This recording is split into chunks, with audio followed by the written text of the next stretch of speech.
Olá, irmãos amados, que maravilha é poder estar junto com vocês neste momento agora para compartilhar a palavra de Deus.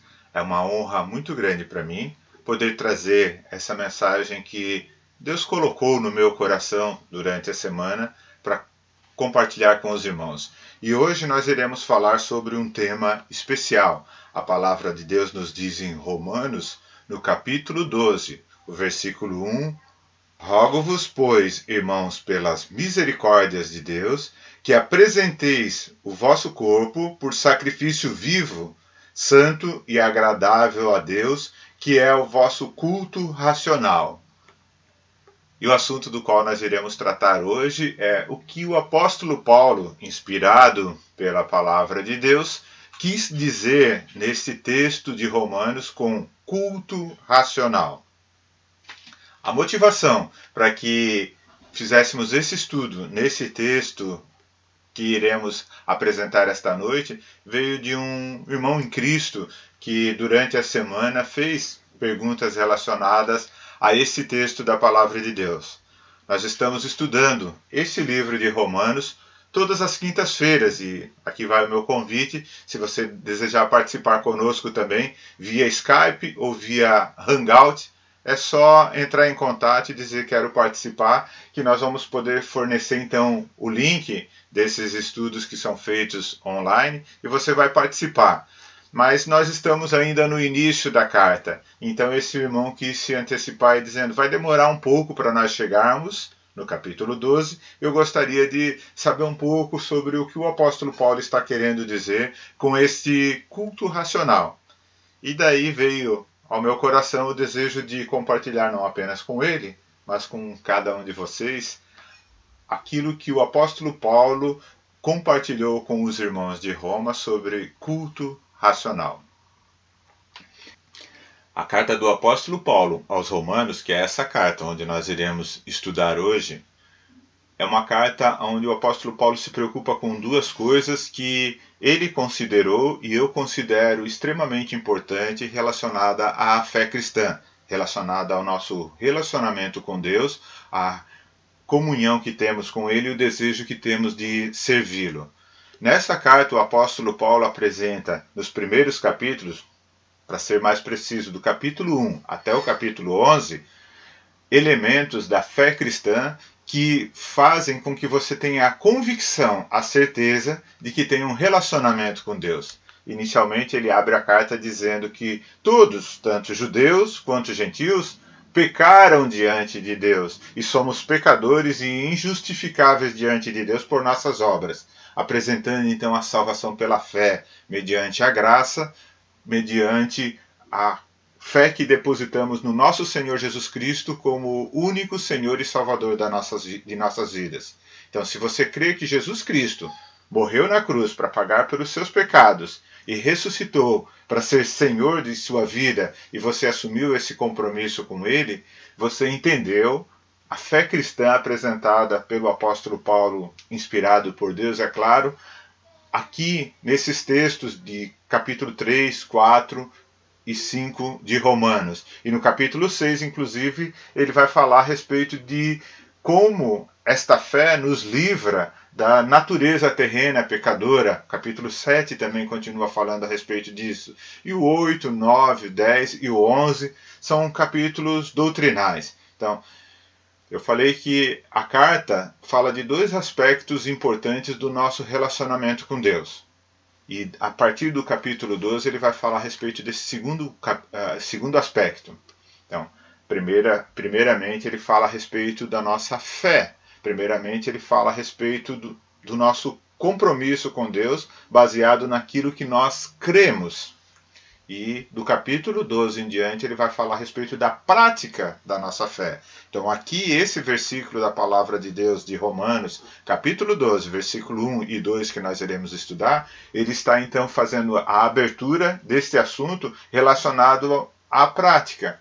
Agora que você aceitou Jesus Cristo como Senhor e Salvador da sua vida, você tem um compromisso com Ele e você entendeu os elementos essenciais da fé a qual você abraçou e aquela na qual você agora está convicto, E daí? Como é que você vai viver essa fé? Então, capítulo 12, a partir daqui em diante, ele vai falar a respeito de aspectos práticos da vossa fé. E quando ele fala a respeito de aspectos práticos da vossa fé, ele abre com esse versículo que fala da forma de cultuar a Deus, a maneira como você deve adorar a Deus, a maneira como você deve servi-lo, a maneira como você deve viver para realizar a vontade dele. Então vamos a Romanos capítulo 12, versículo 1.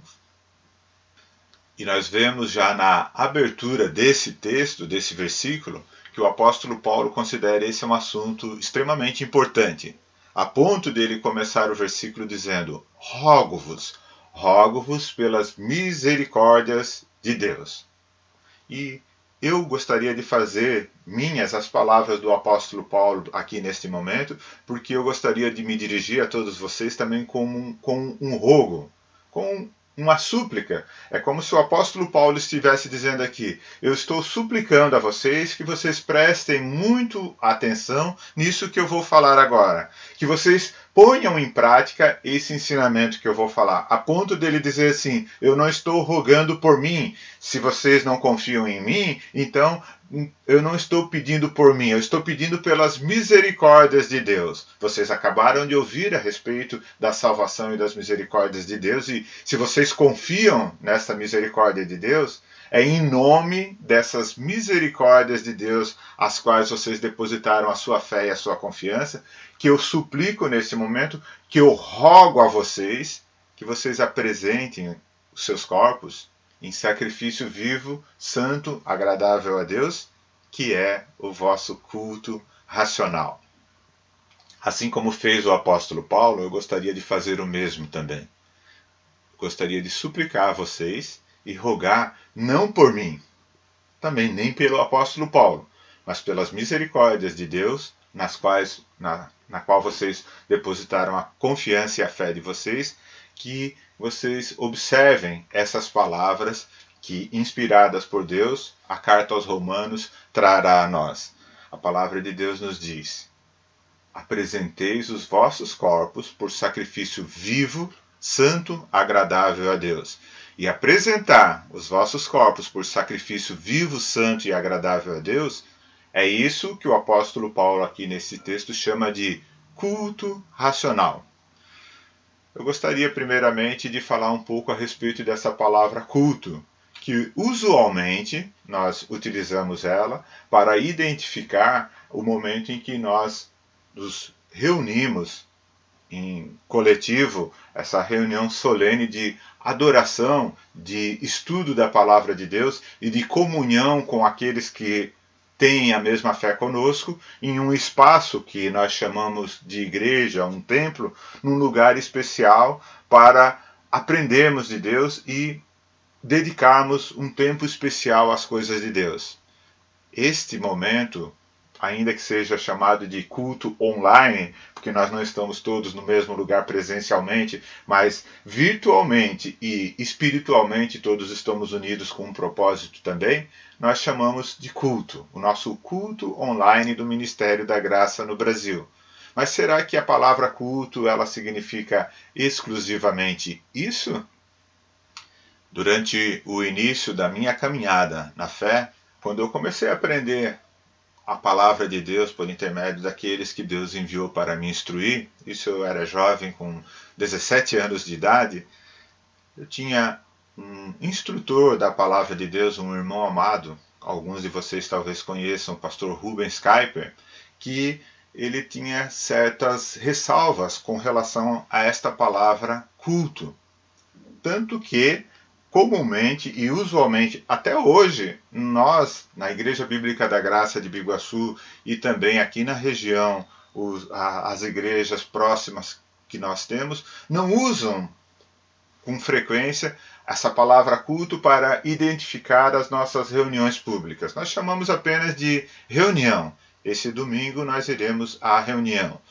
Durante a semana nós temos reuniões de estudo bíblico. A reunião do final de semana ela já é uma reunião de pregação, onde nós temos também escola bíblica. mas normalmente é chamada de reunião de estudo da Palavra de Deus ou simplesmente a reunião. Poucas vezes nós denominamos ou nós nos dirigimos a este momento de comunhão com os irmãos como o culto, estamos indo para o culto. Não há problema nenhum com essa palavra, tá, irmãos? Ela está correta em afirmar que aquele momento é um momento também de nós cultuarmos a Deus. Mas o que dizia o nosso amado irmão pastor Rubens Kuyper é que a palavra culto ela significa mais do que um momento em que você se reúne para estudar a palavra de Deus. Cultuar a Deus significa serviço ou servir a Deus. É aquele momento em que você dedica um serviço, uma atividade, um feito exclusivamente para Deus. Então, se as nossas reuniões regulares elas são feitas para glorificar o nome do nosso Senhor Jesus Cristo, para adorar o nosso Deus, ela pode sim ser chamada de culto. Só que nós não podemos de forma alguma ficar presos àquele momento, porque toda a nossa vida, todo o nosso serviço, toda a nossa dedicação diária, ela deve ser um culto de louvor a Deus. Deve ser feito para a honra e glória do nosso amado Deus e o nosso Salvador Jesus Cristo. E é por esta razão que a palavra culto, por parte do nosso irmão pastor Rubens Kuyper, ela era utilizada com ressalvas e assim também eu aprendi. Então, nós temos hoje a reunião dos irmãos do corpo de Cristo, a Igreja de Deus, para servir ao nosso Senhor. E neste momento nós estamos em serviço da obra do nosso Senhor, alguns ensinando, outros aprendendo como servir, outros compartilhando. Você talvez esteja nesse momento aí sentado do lado de alguém que pode talvez fazer uma pergunta para você de algo que eu tenha falado e que ele não tenha compreendido corretamente. Você está servindo a Deus neste momento. Você pode simplesmente estar em comunhão com essa pessoa que está ao seu lado, ou em comunhão pelo chat aí embaixo. Você talvez esteja fazendo seus pedidos de oração neste momento, e nós estaremos juntos orando por cada um desses pedidos. Você talvez seja uma pessoa que está observando quais são as necessidades dos pedidos dos irmãos ali, para que você seja uma pessoa em particular que estará orando e intercedendo em nome dos nossos irmãos ali, em favor dos nossos irmãos, intercedendo a Deus por intermédio das orações. Então nós podemos sim chamar este momento de culto, mas nós não podemos esquecer que o culto ele não se encerra aqui. Nós temos o nosso dia a dia, a nossa vida é um culto racional a Deus. E o que a palavra de Deus está querendo dizer com racional?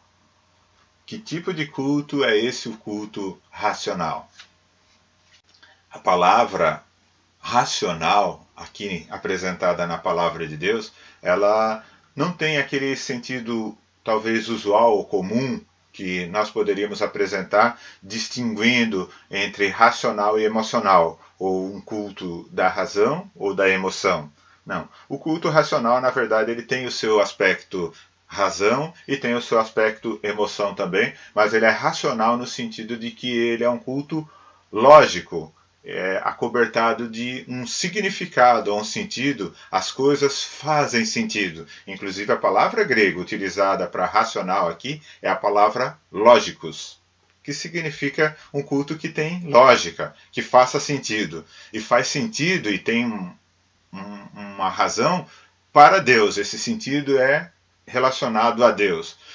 Então não faz sentido você prestar um serviço de adoração a Deus ou prestar um serviço sagrado, que esse seria o aspecto do culto, então, alguma coisa que é consagrada a Deus, que não tenha sentido, que não faça lógica, que não tenha uma razão de ser.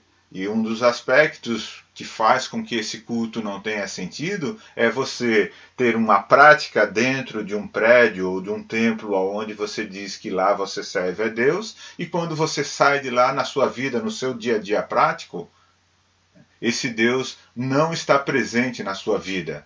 E infelizmente, muitos dos cristãos nos dias de hoje, eles cultuam a Deus dentro do estabelecimento que eles chamam de igreja, onde ali estão prestando então o serviço sagrado, e é apenas naquelas horas ou naqueles momentos em que Deus faz sentido na vida deles. Quando saindo dali, vão para suas casas e no seu dia a dia, nas suas decisões diárias, no seu viver e no seu proceder diário, Deus não está presente. Vivem como se Deus não existisse.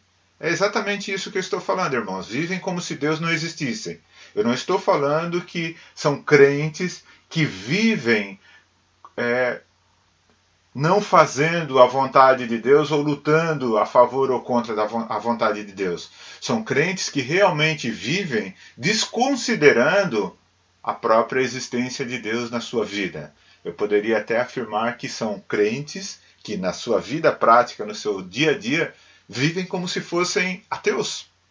É verdade, infelizmente. Isso é semelhante ao que a palavra de Deus também fala a respeito da nação de Israel. Então esse proceder que alguns crentes nos dias de hoje têm, ele é típico também do procedimento que outrora a nação de Israel teve com relação às coisas sagradas de Deus e que teve que ser chamada a atenção pelos profetas, e o próprio Senhor Jesus Cristo nos repete essas palavras dizendo assim: este povo honra-me com os lábios, mas o seu coração está longe de mim.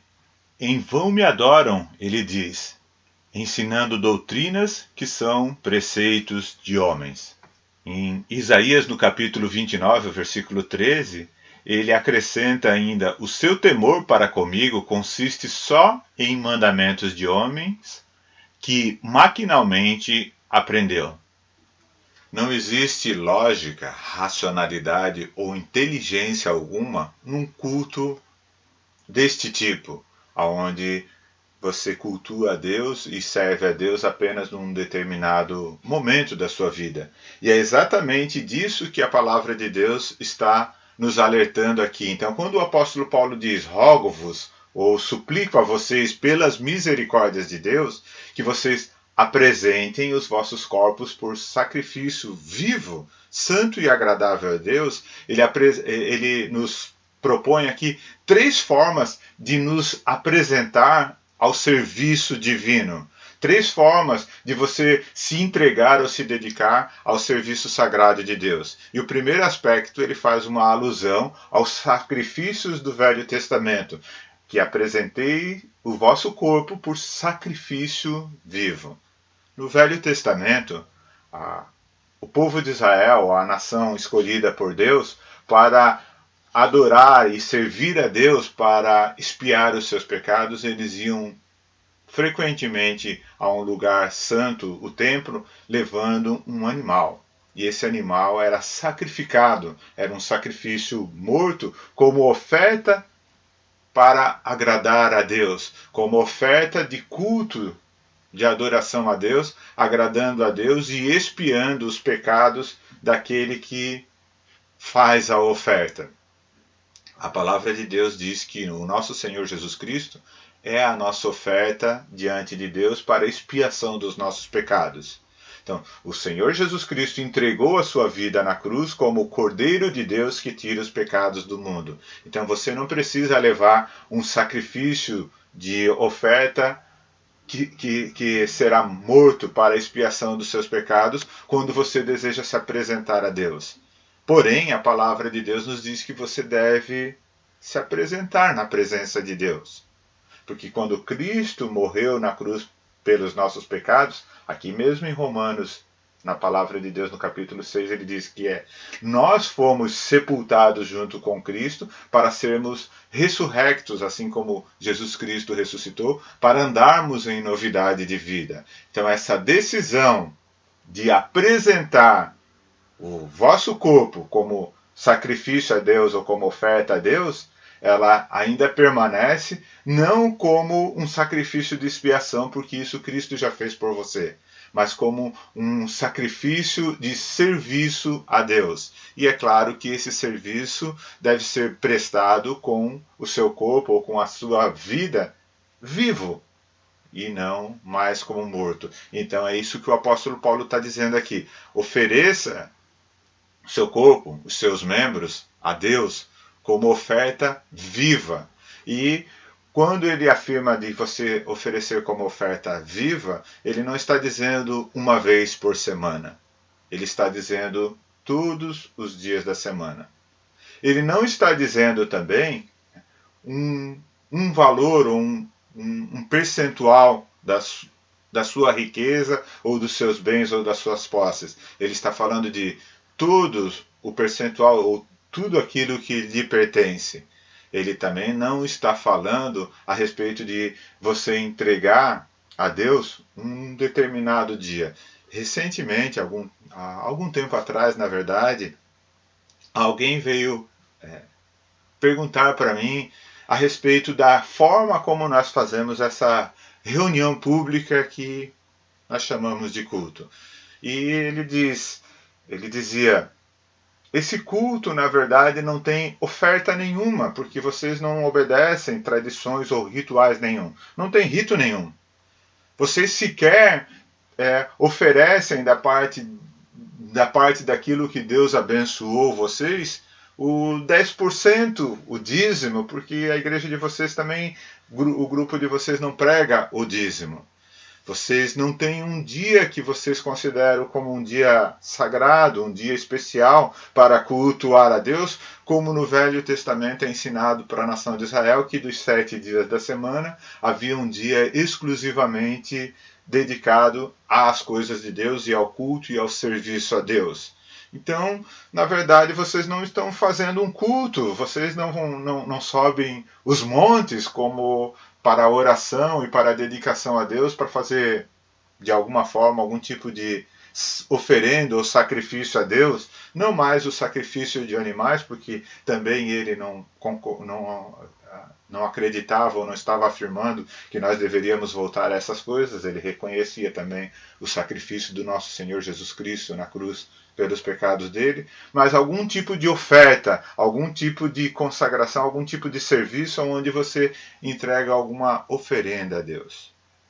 E eu falei para ele, é verdade, nós não temos nada dessas coisas. E o nosso culto não é um culto que está baseado em cerimônias, em rituais ou em percentuais da nossa vida para entregar a Deus. Ele é um culto completo, porque o culto racional do qual o apóstolo Paulo está falando aqui, ele envolve uma entrega total. Deus não quer, na presente dispensação, no presente tempo em que nós estamos vivendo, para adorá-lo e servi-lo, que você dedique um dia da semana às coisas dele. Todos os dias são do Senhor. Não é para você separar 10% daquilo que Deus tem abençoado a sua vida para dedicar ao Senhor. 100% do que você tem como bens, posses, ou propriedades ou aquisições pertencem ao Senhor. Até porque não é uma parte da sua vida ou algum objeto, alguma coisa que você vai entregar como oferta e consagrar a Deus. Toda a sua vida pertence a Deus. Você pertence a Deus. Você entregou a sua vida como servo de Deus. Quando o israelita ele ia levar o cordeiro, aquele que era entregue em sacrifício morto para a expiação dos seus pecados, o sacrifício dele implicava em uma entrega onde você não recebe de volta aquilo que você entregou, você consagrou a Deus, pertence exclusivamente a Deus e não mais retorna como posse ou como possessão ou como propriedade sua. Então, se eu entreguei a minha vida a Deus e você entregou a sua vida a Deus como sacrifício vivo, essa entrega é uma entrega total e permanente. Nós pertencemos a Deus. E por pertencermos a Deus, nós vivemos cada momento, cada segundo da nossa vida em dedicação a Ele, em serviço e em culto de adoração a Ele. Nós vivemos agora para servi-lo, nós nos santificamos como oferta a Deus. Por isso, o segundo ponto que ele trata aqui é: apresenteis o vosso corpo por sacrifício santo.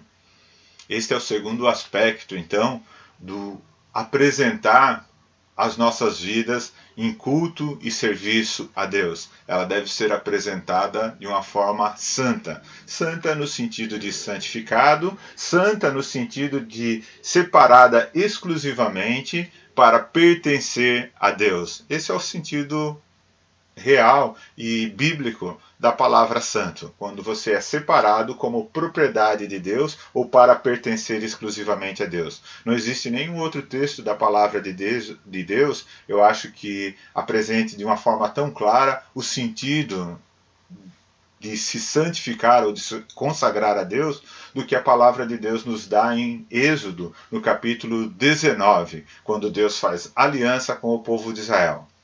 Êxodo capítulo 19, versículo 5, diz o seguinte: Agora, pois, se diligentemente ouvirdes a minha voz e guardardes a minha aliança, então sereis a minha propriedade peculiar dentre todos os povos, porque toda a terra é minha. Essa terminologia ali, propriedade peculiar, é a forma que mais define o sentido da palavra santo, porque toda a terra pertence a Deus. Então você não pode dizer que você é separado para Deus como alguém que pertence a Deus, sendo que Deus é proprietário e é dono de todas as coisas. Ele diz: toda a terra é minha. Mas quando ele diz que vocês serão separados como povo santo, ele diz: vós me sereis propriedade peculiar. Propriedade peculiar é aquilo que é exclusivo. Você deve ter muitas coisas que lhe pertencem, eu tenho muitas coisas que me pertencem também. Mas tem alguns objetos que são propriedade peculiar, ou seja, que eu não reparto com outros. Por exemplo, minha escova de dentes, isso eu não reparto com ninguém. É propriedade exclusiva e peculiar minha, do meu próprio uso e que eu não divido com ninguém. Então, quando a palavra de Deus diz que apresenteis os vossos corpos por sacrifício santo, ele está querendo dizer isso para você, que a sua vida, o seu viver e o seu proceder sejam apresentados exclusivamente ao uso e serviço do Senhor. E por último, o terceiro aspecto da nossa entrega como sacrifício é que seja agradável. Agradável não a nós, agradável a Deus, e isso é extremamente importante. Que nós apresentemos os nossos corpos por sacrifício agradável a Deus, como oferta a Deus, ou que ele possa atender às expectativas e aos desejos e à vontade de Deus, e não às expectativas e desejos e vontade nossa. E eu creio que é por causa desse último aspecto que ele coloca aqui, que a nossa entrega seja um sacrifício agradável a Deus, é que ele vem levantar os pontos do versículo seguinte, quando ele fala em Romanos, no capítulo 12, versículo 2, e não vos conformeis com este século, mas transformai-vos pela renovação da vossa mente. Aqui nesse texto, a palavra não vos conformeis com este século tem o sentido de não tomar a forma do mundo ou das coisas do mundo. Então a palavra ela é repetida duas vezes aqui com sentidos diferentes porque ela tem prefixo diferente. Não vos conformeis, mas transformai-vos. Então, não vos conformeis no sentido de não tomar a forma, mas transformar-vos no sentido de agora sim ter uma nova forma, um novo formato. Transformai-vos pela renovação da vossa mente. Infelizmente, nos dias de hoje, as igrejas, as pessoas que cultuam a Deus e que dedicaram a sua vida à vontade de Deus, tem tomado a forma do mundo e trazido para essa nova vida que deveria ser dedicada exclusivamente a Deus como peculiar a Deus ou como propriedade peculiar a Deus no sentido da santificação da qual nós falamos, trazem muitos elementos do mundo para o culto sagrado. As igrejas estão tomando a forma do mundo no sentido de querer se parecer com o mundo para ganhar o mundo. Então, quando você toma a forma do mundo, a aparência do mundo, querendo se justificar no sentido de querer ganhar o mundo desta forma, você na verdade não está cultuando a Deus de forma racional. Não há lógica, não há inteligência em você fazer aquilo para o qual você foi afastado, você praticar as coisas das quais Deus quis livrar você, e agora você está trazendo para dentro do culto sagrado, para dentro da comunhão da igreja, essas coisas, com a justificativa de poder trazer pessoas do mundo para dentro da igreja. Na verdade, você está trazendo o mundo para dentro da igreja. Então, não se conformar significa não tomar a forma do mundo. Eu vou usar um exemplo aqui com vocês a respeito desse tomar a forma do mundo. Eu tenho aqui comigo uma garrafa d'água. A água é um elemento da natureza que pode ser utilizado muito bem como um símbolo de tomar a forma, porque ela não tem forma. Ela toma a forma do recipiente ou do lugar onde ela está. Neste momento, esse elemento que é a água, ele tomou a forma da garrafa. Então, estando na garrafa, qual que é a forma da água? É o formato da garrafa ou do recipiente onde ela foi colocada. Então, ao sair da garrafa e colocá-la em um copo, dependendo do copo que você utilizar, ela vai tomar a forma do copo. E então, o formato da água agora alterou. É a mesma água, mas ela tem uma forma diferente. Ela se moldou ao recipiente em que ela foi colocada. Se eu substituir o copo e colocá-la em um outro formato de copo, ela toma uma nova forma. Então, a água ela é um excelente exemplo para que nós podemos comparar o crente aquele que às vezes a gente diz Maria vai com as outras, ou seja, ele toma a forma do ambiente aonde ele está.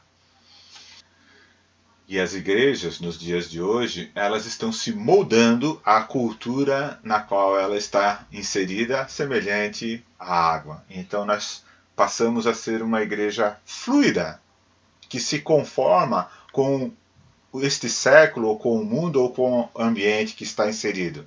Para poder ganhar os jovens, a gente se molda aos desejos e às vontades que agradam aos jovens. Para poder ganhar os idosos ou as pessoas mais maduras, você molda então o seu culto àquelas necessidades que você julga que atendem o agrado e o desejo desses idosos, ou a cultura em que a igreja está inserida. Então, se a igreja está inserida numa cultura onde predomina um determinado comportamento, a igreja se amolda a esse comportamento para ganhar essa cultura. Será que é este o desejo e a vontade de Deus? Será que Deus não tem uma forma fixa e uma forma correta de você ganhar as pessoas?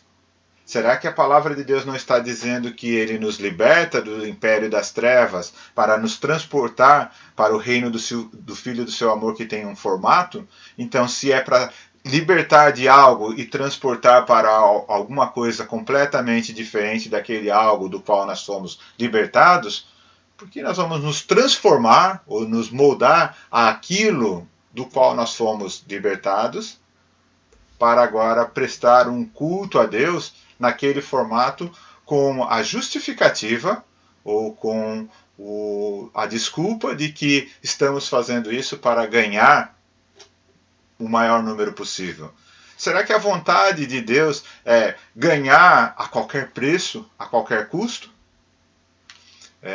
Eu lamento até informar que muitas das nossas igrejas, muitos dos nossos grupos, o grupo do qual eu faço parte, inclusive, muitas vezes utilizamos estratégias, e a gente chama isso de estratégia. Utilizamos estratégias para ganhar as crianças, fazendo com que o culto fosse mais divertido, trazendo até playground para dentro da igreja, um culto mais direcionado aos jovens para poder ganhar os jovens, e cultos obedecendo determinados formatos que estavam estabelecidos na nossa sociedade para ganhar essa sociedade que nos rodeia.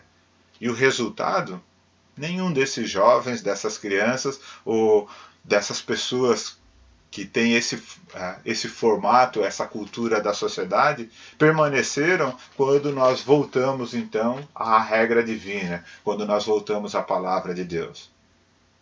Nós podemos dizer que eles foram enganados por nós. Nós os enganamos, porque nós nos moldamos a algo que agrada ao coração deles para tentar ganhar a eles, sendo que nós nunca desejamos ser daquela forma ou praticar tais coisas às quais nós somos contrários ou a palavra de Deus é contrária. Então, quando nós voltamos para a palavra de Deus, naturalmente, essas pessoas que vieram até nós com o desejo de alcançar em nós aquilo que agradava a elas, ao seu coração, essas pessoas nos abandonaram. Porque o nosso culto naquele momento estava sendo antropocêntrico. O que é antropocêntrico? Antropocêntrico é um culto destinado a agradar, a ser agradável ao homem. O homem é o centro daquele culto ou daquela adoração que supostamente deveria ser a Deus.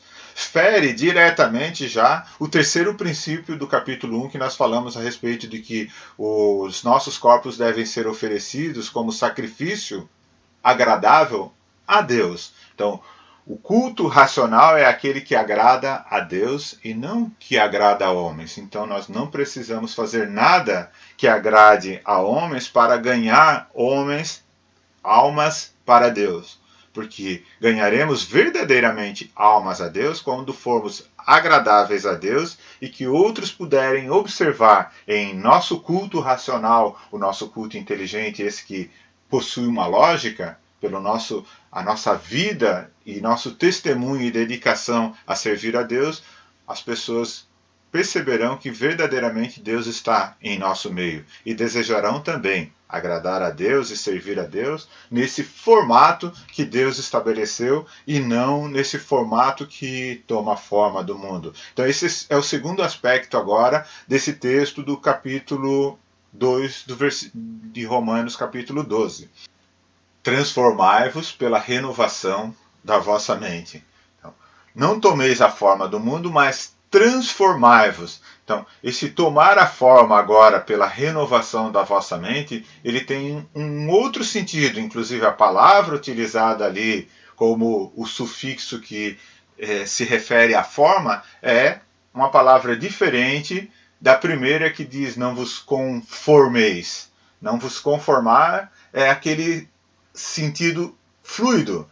E transformar, esse tomar a forma agora, é olhar para um ponto fixo, uma forma fixa, e essa forma é a forma estabelecida por Deus. Lembra quando a palavra de Deus nos diz: buscai as coisas lá do alto e não as que são daqui da terra? Olhe então para um ponto fixo, as coisas lá do alto e não as coisas terrenas. Quando a palavra de Deus diz que a nossa pátria está nos céus, de onde aguardamos o nosso Senhor e Salvador Jesus Cristo. Então olhai para os céus e buscai as coisas lá do alto, onde Cristo vive, assentado à destra de Deus. A palavra também nos ensina a prosseguir para o alvo, para o prêmio da soberana vocação de Deus em Cristo Jesus. Então, o prêmio da soberana vocação de Deus em Cristo Jesus, para o qual nós prosseguimos, é um só. Então, nós não precisamos ficar nos amoldando ou tomando a forma das coisas desse mundo, ou também ele não está falando de nós estarmos constantemente alterando a nossa forma de olhar, de cultuar e de prosseguir para o alvo de Deus, porque o alvo de Deus é um só. Deus é único e ele é imutável e soberano na sua forma de se apresentar a cada um de nós. Deus então tem um ponto fixo que você pode olhar e mirar para ele e dizer: é isso que eu desejo que a minha mente agora se transforme, que é o que o texto fala: transformai-vos pela renovação da vossa mente. Eu sei que este é o momento em que alguns de vocês podem estar pensando assim: mas se o nosso culto a Deus, a nossa forma de adorar e de prestar serviço ao nosso Deus, não tiver alguns elementos que agradem ao homem carnal, que atraia aqueles que precisam ouvir do Evangelho de Cristo e por intermédio da nossa pregação crer, nós não teremos público nas igrejas. E se nós não tivermos público, nós também não teremos oportunidades. E não tendo oportunidades, nós não teremos chance de ganhar almas para Cristo. Uma das coisas que é importante nós levarmos em consideração é que a obra não é nossa. A obra é do Espírito Santo. E o Espírito Santo sabe todas as coisas, porque a todas as coisas ele prescruta até as profundezas de Deus. Então não se preocupe em ganhar ou produzir estratégias que possam ganhar almas para Cristo. Se preocupe inicialmente e principalmente em agradar a Deus, em apresentar a sua oferta de sacrifício como viva, como santa e como agradável a Deus. O seu serviço a Deus deve sempre ter como alvo o pensamento e a vontade de Deus. E Ele irá nos orientar. Eu posso compartilhar com vocês até um testemunho, já que hoje eu fiz um comentário falando a respeito do nosso saudoso pastor Rubens Kuyper, que já não está mais conosco, já está agora na glória com o Senhor.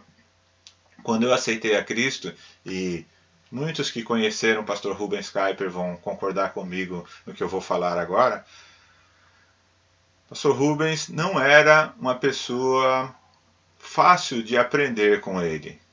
Ele, na verdade, eu poderia dizer que nunca aprendeu a falar português corretamente. E porque ele nunca aprendeu a falar português corretamente, ele não havia eloquência ou agrado nas palavras, na forma das palavras que ele trazia.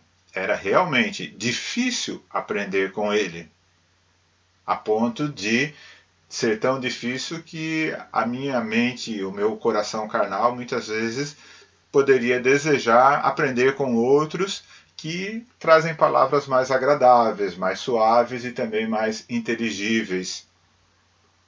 Mas eu confesso aos irmãos que muitas vezes, não poucas, muitas vezes eu saí daqui de Santa Catarina para ir até São Paulo, aonde o pastor Rubens morava na cidade de Rio Claro, para exclusivamente ouvir os ensinamentos dele.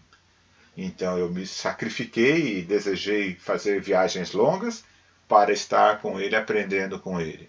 E quando eu sentava para aprender com ele, não pensem que era agradável ouvir coisas que muitas vezes eu não estava entendendo. Às vezes eu fazia perguntas a ele e ele ficava por 10, 15 minutos ensinando, e ao final ele perguntava se eu entendia. Eu dizia: não entendi nada, pastor Rubens. Dá para explicar tudo de novo?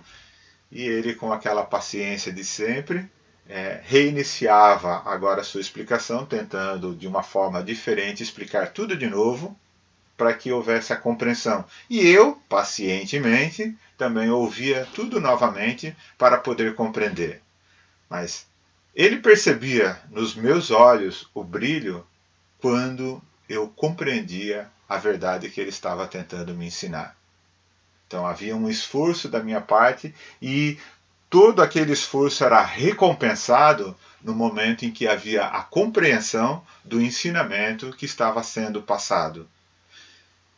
E isso que eu não vejo nos dias de hoje como busca por intermédio dos novos crentes, os jovens, as novas gerações, ou mesmo até as gerações antigas que ocupam os bancos das nossas igrejas. Um esforço por compreender e por se satisfazer com a verdade de Deus. Constantemente o esforço está em fazer coisas que agradem ao ser humano, às necessidades e aos anseios e desejos humanos, e não esforço em se submeter muitas vezes a um estudo e a um rigor no no desejo de se aprofundar e estudar a palavra de Deus, porque sabemos que o que está sendo ensinado vale a pena, é importante compreender.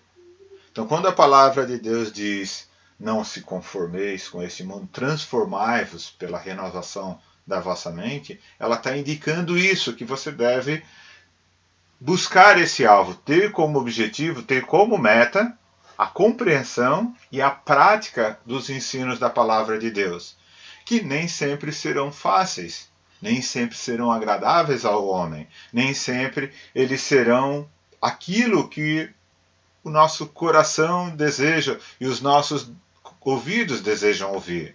A palavra de Deus diz que nos últimos tempos, os homens, como que sentindo coceira nos ouvidos, eles não suportarão a sã doutrina. Pelo contrário, cercar-se-ão de mestres segundo as suas próprias cobiças. Eles se recusarão a dar ouvidos à verdade, entregando-se às fábulas.